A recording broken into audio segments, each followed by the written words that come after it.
ചെളിക്കുളമായ റോഡിലൂടെ ദുരിതയാത്ര നടത്തേണ്ട ഗതികേടിലാണ് കൊല്ലം മലപ്പേരൂരിലെ നാട്ടുകാർ.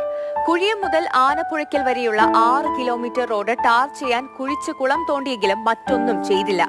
2023 ജൂണിൽ പൂർത്തിയാകുമെന്നായിരുന്നു അവകാശവാദം.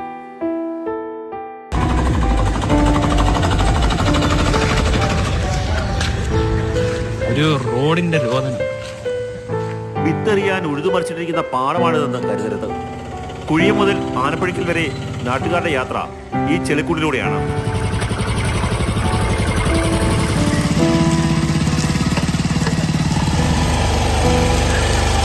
നിലവിലുണ്ടായിരുന്ന ടാറിംഗ് കുത്തിപ്പൊളിച്ചാണ് 6 കിലോമീറ്റർ റോഡ് കുളമാക്കിയത്.